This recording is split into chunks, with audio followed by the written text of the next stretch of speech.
What's up, Brian Tong here, and welcome to the Apple Byte for everything good and bad inside the world of Apple. Plenty of good stuff this week, but let's start off with iPads. Now, French website Consomac has found that Apple has registered new tablets with the Eurasian Economic Commission. Try saying that 10 times fast. And that suggests an iPad refresh is coming soon, with March being the likely target. In the past, similar required filings with the EEC have been submitted for AirPods, iPads, iPhones, and Apple Watches, all within 1 to 2 weeks before they were released.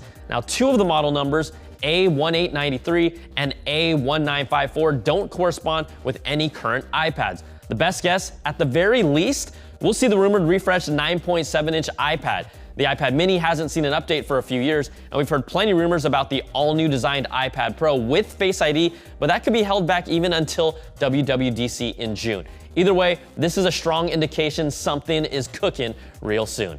All right, let's play a little catch-up with some HomePod news that happened since last week's show. Yes, the HomePod isn't the only smart speaker that leaves marks on some wood surfaces. The Sonos one has shown it does the same thing as well, and this is not just a HomePod thing. Now, leathery accessory company Pad & Quill jumped on this real fast and is offering a leather coaster that's described as state-of-the-art surface protection for $19.95. Now, you can always take Apple's advice from their cleaning and taking care of your HomePod support page. They say, if you're concerned about this, we recommend placing your HomePod on a different surface. See, people are telling me you can just rub some mayonnaise on them and the rings will go away. Does that really work? But what if you're a Miracle Whip kind of person? Does that work too? These questions need answers in the comments. All right, Fast Company put out their list of the world's most innovative companies for 2018. And who's at the top of that list?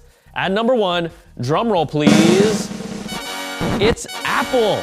Of course it's Apple. Now, Fast Company says their AirPods, Apple Watch Series 3, ARKit, and iPhone X were the reasons, and they were praised for their ambitious software and hardware projects.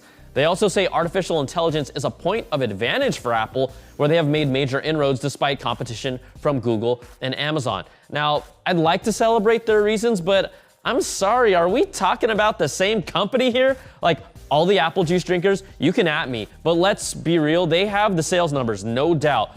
But their products are more evolutionary, with one of Apple's buggiest software years ever in 2017, so much that they're prioritizing quality and slowing down feature development, and AI is an advantage for them? Okay, maybe privacy is with that, but have they even used an AI other than Siri? Come on, let's be real. That's a bad Apple. And we know who's going to get the next big exclusive interview with Apple. Fast Company. Now, Netflix came in second, Square in third, and Tencent in fourth. Instagram came in at 12th, so I guess being an innovative company also means deliberately copying features from another platform and taking their audience. All right, Apple just released the third beta for iOS 11.3 and tvOS 11.3 for developers, but it's removed AirPlay 2 functionality that was in the previous betas. You used to be able to try it out by playing music from an iPhone to 2 different rooms with Apple TVs, and it also allowed you to add an Apple TV to the HomeKit setup. That's completely gone now. We're not sure when it's coming back. It was buggy and not fully functional, but AirPlay 2 is a big part of the HomePod features for stereo sound and multi-room audio that's been delayed. Now, you're probably prompted to update to this iOS 11.26 this week. It's the 11th official update to iOS 11. This fixes the Telugu bug that causes messages or other messaging apps to crash because it was unable to render a specific character, that one that looks like this, in the Indian language Telugu. All right, Mac Rumors reports WWDC 2018 will be heading back to San Jose in June. San Jose's McHenry Convention Center is already booked every week in the month, with other conventions except for the first week of June, where WWDC would most likely fall on June the 4th to the 8th. Now, WWDC attendees go through this random lottery to get tickets, and if you're lucky enough to come back to San Jose, make sure you go to La Victoria's for the orange sauce. Trust me on this, okay? And this story is a real headline. Apple employees keep walking into the glass walls of the new Spaceship campus. See, sometimes the jokes just write themselves. Sure, this spaceship is perfect looking with its 45-foot tall curved glass panels, but according to Bloomberg, employees with their heads buried in their own iPhones are walking directly into the glass panels. Ouch! Some staff even started sticking Post-it notes on the doors as a visual cue, but they were removed because they detracted from the building's design.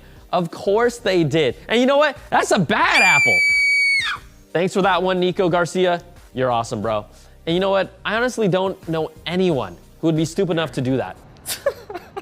And she called me. Oh, dang, that's crazy. That dude looks just like me. And before we go, the Apple Byte is hooking you up with that smart speaker that you wouldn't mind getting for free. Just go to this link on screen right here, fill out the form, and you'll have a chance to win one of 2 HomePods thanks to CNET and the Apple Byte. See, after all these years, it finally pays off to watch this show. All right, that's going to do it for this week. You can email me at theapplebyte@cnet.com or tweet me at Brian Tong. Thanks so much for watching, and we'll catch you all next time for another Bite of the Apple.